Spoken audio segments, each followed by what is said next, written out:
Ok. Donc, alors, est-ce que vous vous rappelez comment on fait une décompression sous-occipitale, hein?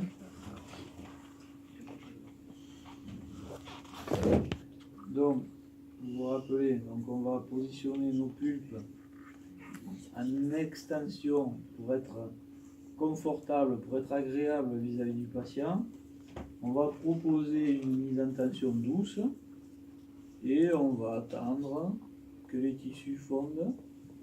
On recherche imperceptiblement un petit peu de flexion ou d'extension au niveau de son crâne, de son rachis cervical, et petit à petit on va attendre et gagner lors du ramollissement tissulaire. On va chercher à gagner progressivement en profondeur dans les muscles sous-occipitaux. Okay. Pourquoi on fait ça, hein? Comme d'habitude, si on lève les tensions, parce que vous êtes tous plus ou moins fatigués, tous plus ou moins stressés, etc. Et on va vous retrouver avec des tensions. Donc si on laisse ces tensions-là, ça vient parasiter l'expression de la mobilité crânienne ou de la motilité crânienne. Et voilà, tu sens que ça se détend là? Voilà, vous voyez, ça a mis un peu de temps, mais à un moment donné, on sent la détente s'opérer. Et le praticien le sent, mais le patient le sent aussi.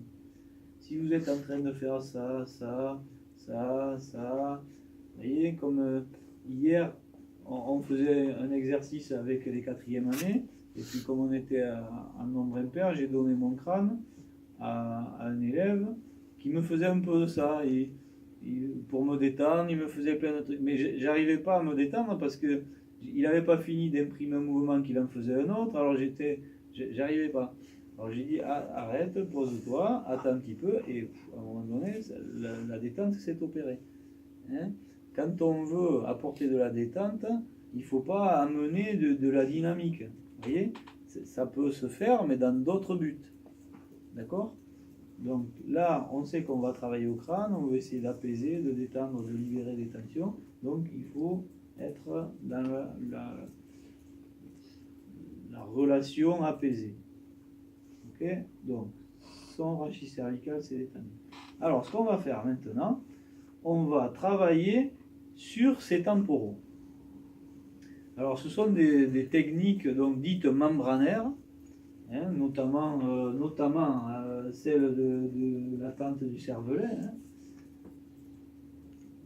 Et alors, qu'est-ce qu'on va faire? On va proposer un roulement alterné des temporaux. Donc, ça veut dire que pendant que l'un sera en rotation externe, l'autre sera en rotation interne.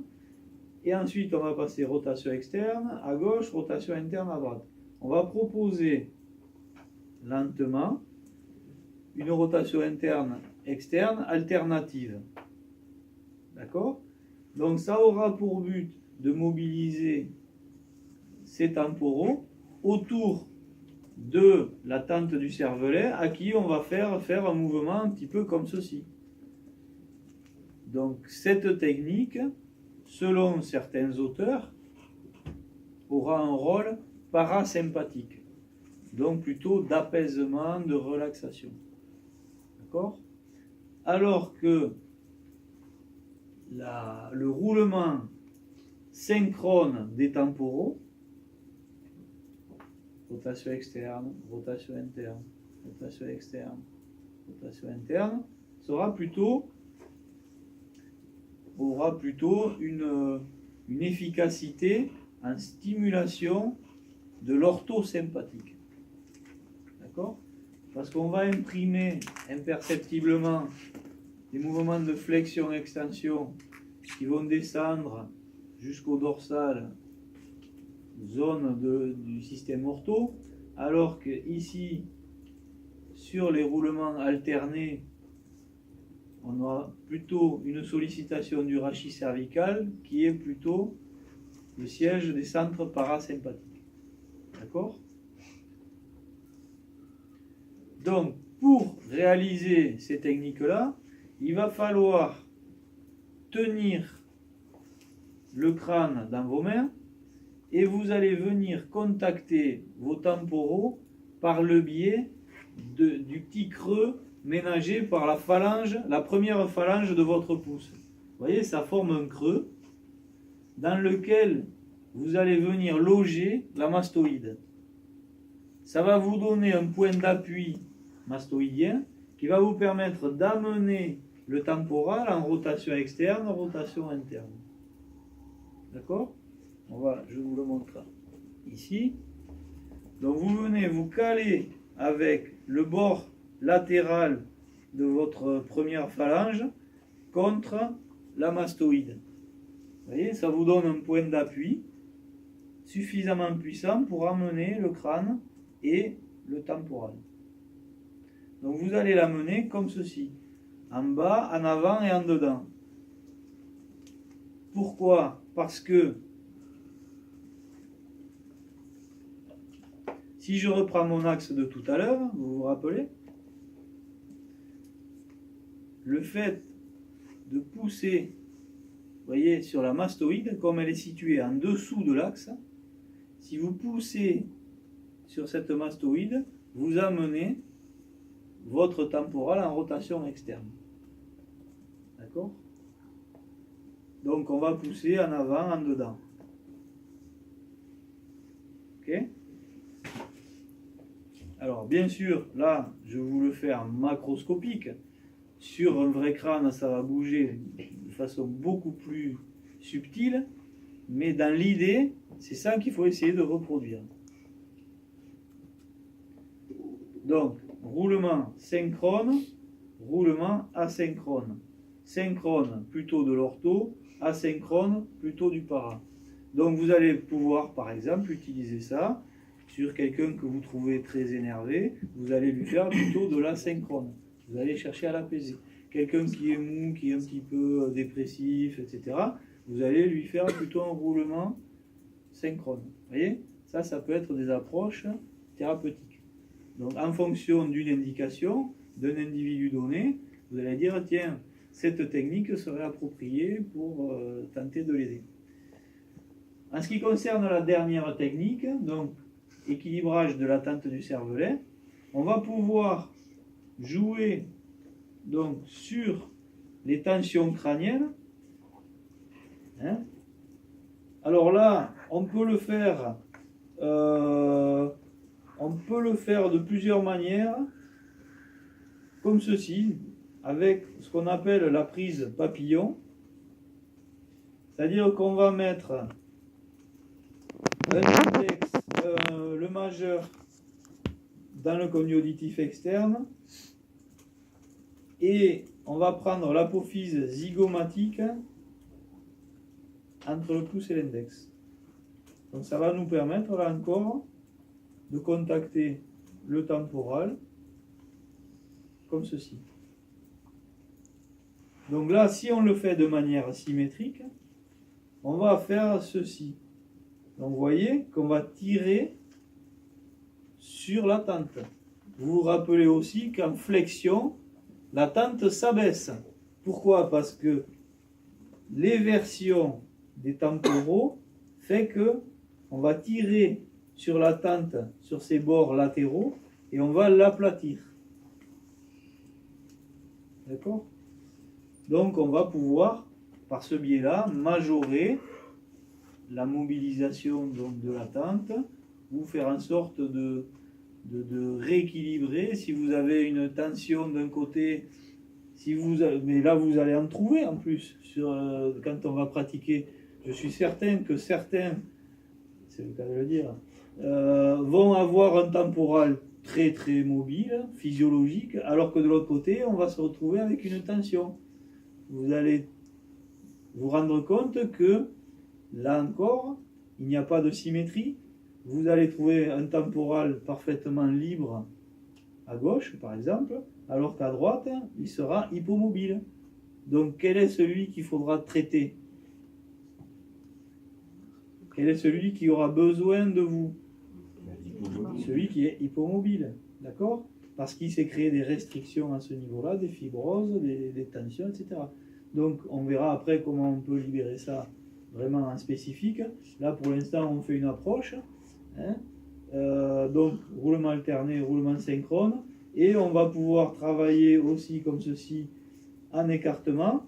Et alors là, on va plus être sur un roulement synchrone, on va plutôt aller à la recherche de tension. Donc on va se positionner comme ceci.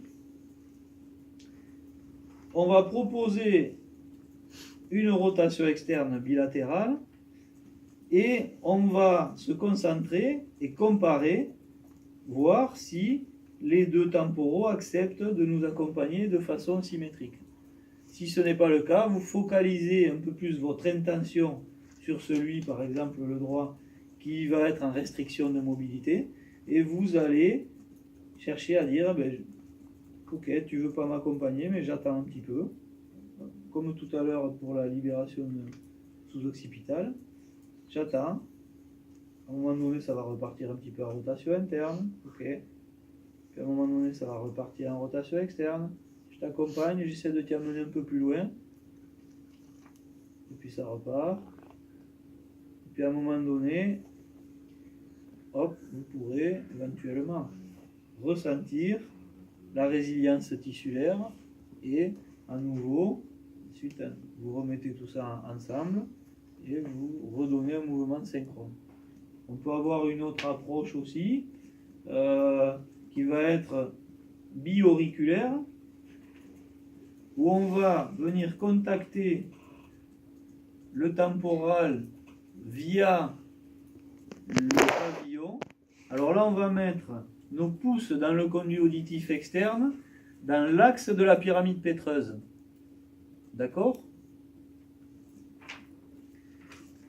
Et on vient cravater le pavillon avec index majeur. Regardez comment je positionne mon majeur. Donc avec le dos du majeur, j'épouse le plus possible le pavillon et je viens contacter aussi avec mon index. Comme ceci. Là, j'ai une prise puissante, confortable, et je vais pouvoir tracter mon temporal soit en arrière, si je le veux. Je peux le tracter pour libérer les tensions, donc sphénopétreuses, mais je peux aussi tracter comme ceci pour travailler l'attente du cervelet. Toujours en gardant à l'esprit une concentration, une écoute pour être à l'affût d'une restriction de mobilité d'un côté ou de l'autre. D'accord?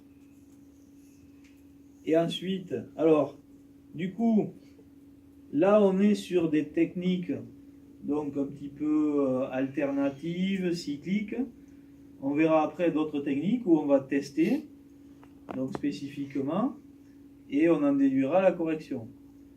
Là, ces techniques-là, elles vont vous permettre quand même, de façon rapide, de dire, tiens, c'est mon temporal droit qui est en restriction de mobilité. Okay? C'est une forme de test aussi. Quand vous dites, bon, mais j'ai un crâne là, pourquoi je vais aller travailler le temporal gauche plutôt que le droit? Bon, ben, vous testez, et vous allez voir effectivement qu'il y a une restriction sur l'un ou l'autre, et en fonction de ça, vous allez le travailler. Ok? Bon, ça peut être concomitamment à un problème d'ATM, un problème de cervical, etc. Il faut toujours élargir le débat. Aujourd'hui, on est sur le temporal, on le teste, et on essaye de lui redonner de la mobilité. Ok? Allez, à vous de jouer.